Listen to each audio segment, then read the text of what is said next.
Hi friends, welcome back to pet place. இன்றைக்கி நம்ம ஒரு சூப்பரான வீடியோட வந்திருக்கோம்.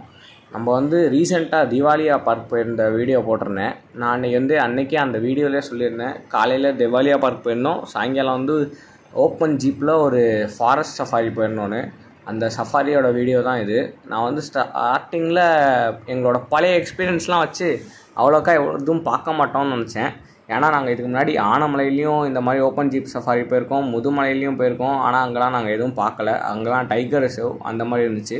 அங்கே நாங்கள் எதுவுமே பார்க்க எங்களுக்கு எதுவுமே கிடைக்கல. பட் இங்கே நாங்கள் வந்தப்போ சரி எதாவது கிடச்சிரும் அப்படின்னு ஒரு ஹோப்போட தான் வந்தோம். அந்த மாதிரியே கிடச்சிச்சு. ஃபஸ்ட்டு ஸ்பாட்டு இது தான். இந்த இடத்துல போயிட்டு பார்த்தா ஒரு 3 சிங்கம் மட்டும் ஃபஸ்ட்டு படுத்துன்னு தெரிஞ்சிச்சு. அதுக்கப்புறம் பார்த்தா அந்த இடத்துல இன்னொன்று இருந்துச்சு. அப்புறம் சரின்னு அங்கே எல்லாத்தையும் பார்த்து முடிச்சுட்டு அடுத்த ரூட்டில் போனோம். போகிற வழியில் பார்த்தா நடுப்புற இன்னொரு ஜீப்பை நிப்பாட்டி எல்லாம் பார்த்துக்கிட்டு இருந்தாங்க. அப்போ தான் என்னன்னு பார்த்தா இந்த மலைக்கு நடுப்புற ஒரு சிங்கம் படுத்து இருந்துச்சு. அது பாட்டுக்கு எங்களை பார்த்துட்டு யாரா இவங்க நம்மளை பார்க்குறாங்கன்னு பார்த்துட்டு திரும்பி படுத்து தூங்கிடுச்சு. ஸோ ஸ்டார்டிங்லேயே நாங்கள் ஒரு கிட்டத்தட்ட 5 சிங்கத்தை பார்த்துட்டோம். அதுவே எங்களுக்கு ஒரு செம்ம சந்தோஷம். ஏன்னா காட்டில் போய்ட்டு நம்ம ஃபஸ்ட் டைம் இந்த மாதிரி சிங்கத்தை பார்க்குறோமா, அதுவே ரொம்ப எக்ஸைட்டிங்காக இருந்துச்சு. அதுக்கப்புறம் சரி அவ்வளோதான், இதுக்கு மேலே எதுவும் கிடைக்காது, அதுதான் ஏற்கனவே 5 சிங்கத்தை பார்த்தாச்சேன்னு சொல்லிட்டு கைடும் நார்மலாக தான் அவங்க பாட்டுக்கு வண்டி ஓட்ட ஆரம்பிச்சிட்டாங்க. நாங்களும் சும்மா சுற்றி பார்த்துக்கிட்டே வந்துக்கிட்டு இருந்தோம். அப்போ நடுப்புற போகிறப்ப மான் அதுன்னு தான் பார்த்தோம். அதுக்கப்புறமேட்டுக்கு தான் கடைசியாக நாங்கள் எக்ஸிட்டுக்கிட்ட போகிறதுக்கு முன்னாடி அப்போ மணி ஒரு 6 மணி இருக்கும். அப்போ கரெக்டாக ஒரு ரேஞ்சர் ஒருத்தர் வண்டி எடுத்துகிட்டு வந்தார். இங்கே இந்த காட்டில் எப்படின்னா ரேஞ்சர்ஸ் கிட்டலாம் ஒரு மொபைல் ஃபோன் கொடுத்துருவாங்க, ஒரு வண்டி கொடுத்துருவாங்க. அவங்களுக்குன்னு ஒரு 3-4 சிங்கத்தை அசைன் பண்ணிடுவாங்க. அந்த ரேஞ்சர்ஸ்லாம் என்ன பண்ணுவாங்கன்னா போய் அந்த சிங்கம்லாம் நல்லா இருக்கா அப்படின்னு சொல்லிட்டு செக் பண்ணிட்டு வருவாங்க. அந்த மாதிரி தான் நாங்கள் வீட்டுக்கு கிளம்புறப்ப இதோ இங்கே ஸ்க்ரீனில் தெரிஞ்சார்ல, அவர் தான் அந்த ரேஞ்சரு. இவர் தான் அவ்வளோ வேகமாக போய்கிட்டு இருந்தார். ஏன்னா சிங்கம் வரப்போகுதுன்னு அவருக்கு தெரியும். அவர் போய் நின்றுட்டார்.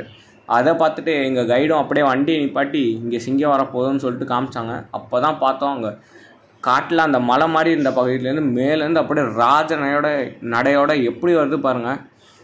பார்க்கவே அப்படி கம்பீரமாக இருந்துச்சு. இந்த மாதிரிலாம் லைஃப் டைமில் நம்மளால் பார்க்க முடியும்னு நினச்சி கூட பார்க்கல. இதுவும் அந்த சிங்கம் வரப்போ அந்த அட்மாஸ்பியரை பார்க்கணுமே. மான் அங்கே சைடில் மான்லாம் மேய்ஞ்சிக்கிட்டு இருந்துச்சு. அது அந்த எமர்ஜென்சி சிக்னலும்பாங்க.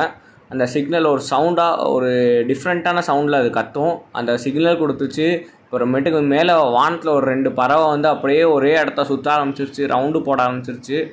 அந்த இடமே கொஞ்ச நேரத்துக்கு முன்னாடி கொஞ்சம் மான்லாம் மேய்ஞ்சிக்கிட்டு சவுண்டாக இருந்துச்சு. ஆனால் சிங்கத்தோட அப்பியரன்ஸ் தெரிஞ்சோடனே அப்படியே எல்லாமே சைலண்ட் ஆகிடுச்சு. வேறு லெவலில் இருந்துச்சு.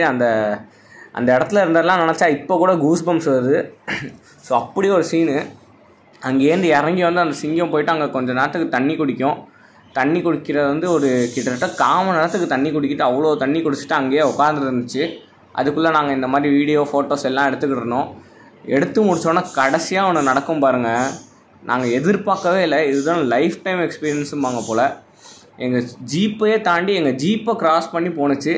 கிட்டத்தட்ட எங்கள் ஃப்ரண்ட் சீட்டில் உட்காந்துருந்த கைடு கையை நீட்டினா ஒரு கை போய் அந்த சிங்கம் மேலே படும். அந்த மாதிரி க்ளோஸான ரேஞ்சில் போய்கிட்டு இருந்துச்சு அந்த சிங்கம். பார்க்க செம்மையாக இருந்துச்சு. அது நிறையா பேர் இந்த சுச்சுவேஷனில் இருந்தால் பயந்துருப்பாங்க. ஏன்னா நாங்கள் போயிருந்தது ஓப்பன் ஜீப்பு, ஒரு கேஜ் கூட இருக்காது. காலையில் பார்க்குக்குள்ளே கூட்டிகிட்டு போகிறப்பே எங்களுக்கு அந்த கேஜ்டு வண்டியில் தான் கூட்டிகிட்டு போயிருந்தாங்க. ஆனால் இது ஃபாரஸ்ட்டுக்குள்ளே, அதுவும் நம்மளை கேஜ் இல்லாமல் ஒரு வண்டியில் ஓப்பனில் அனுப்புகிறாங்க. அப்படி இருக்கிறப்ப நீங்கள் உங்களுக்கு எய்த்தாப்பில் இந்த மாதிரி க்ளோஸாக சிங்கம் வந்துச்சுன்னா எப்படி இருக்கும்னு நினச்சி பாருங்கள். நாங்கள் சீரியஸாக பயப்படவே இல்லை. ஆனால் ஏன்னா நாங்கள் அவ்வளோ எக்ஸைட் ஆகிட்டோம். எங்களுக்கு இருந்த எக்ஸைட்மெண்ட்டுக்கு பயம் மறந்து போயிடுச்சு. ஸோ வேறு லெவல் எக்ஸ்பீரியன்ஸ் தான் சொல்லணும். இந்த மாதிரி உங்களுக்கும் இந்த சிங்கத்தை பார்க்குறது இந்த மாதிரிலாம் எல்லாத்துக்கும் கிடைக்குமான்னு தெரில. ஆனால் வேணும்னா இந்த மாதிரி பார்க்குறதுக்கு நீங்கள் கிர் போகலாம். கிரில் தான் சிங்கத்துக்குன்னே ஸ்பெஷலு.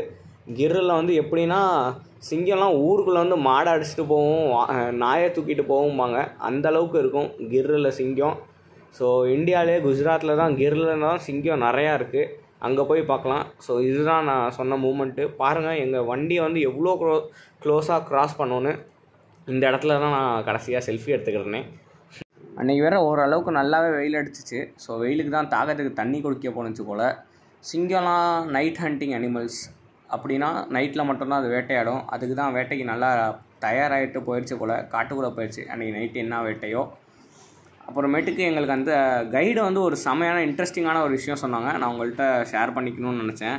அது என்னன்னா, சிங்கம் வந்து மனுஷங்களை சாப்பிடாதான். சிங்கத்தோட டயட் லிஸ்ட்டில் வந்து நம்ம இருக்கவே மாட்டோமா. ஏன்னா மனுஷங்க வந்து அப்படி ஒரு அசிடிக்கான கிரியேச்சர்ஸ் தான், அதுக்கு பிடிக்காதான். அதனால நம்ம சிங்கத்தை நோண்டாமல் இருக்க வரையும் நம்மளுக்கு எந்த பிரச்சனையும் இல்லை. இதோட இந்த வீடியோ முடிச்சுக்கிறேன். டாட்டா பாய். சின்ன சேனலுக்கு எதாக இருந்தாலும் அது கொஞ்சம் ஆதரவு கொடுங்க. உங்கள் பொண்ணான கையை கொண்டு அந்த பெல்லில் தட்டிடுங்க. அவங்களுக்கு சப்ஸ்கிரைபர் 5-10 ஏறுனா அவங்க மனசு சந்தோஷப்படும். அவங்க வீடியோவும் பாருங்கள்.